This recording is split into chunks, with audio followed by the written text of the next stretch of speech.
நன்மையாகத்தான் தெரியும். அந்த நன்மை அவனை ஒருபோதும் தௌபா செய்ய விடாது. பாவம் செய்தவனுக்கு தௌபாவின் வாசல் திறந்திருக்கும். பித்அத் புதிதாக உருவாக்கக்கூடியவனுக்கு அந்த தௌபாவுடைய வாசல் என்றைக்கும் திறக்காது என்றார்கள் கண்மணி நாயகம் ஸல்லல்லாஹு அலைஹி வஸல்லம் அவர்கள்.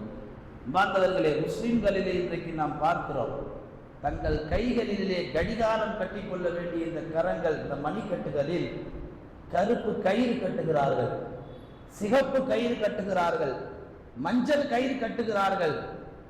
இந்த கயிறுகள் எல்லாம் கட்டிக்கொண்டு அல்லாஹ்வுடைய வீட்டிற்கே வருகிறார்கள். அல்லாஹ்வுடைய வீட்டிற்கே வந்து என்ன செய்கிறார்கள்? அல்லாஹ் பெரியவன் என்று சொல்லக்கூடிய அந்த உன்னதமான இடத்தில், அல்லாஹ்வை மதிக்க வேண்டிய இடத்தில் ஒன்றுமில்லாத 10 காசுக்கு தேராத 5 காசுக்கு தேராத அந்த கருப்பு மஞ்சள் கயிறுகளை கைகளிலே கட்டிக்கொண்டு அல்லாஹ்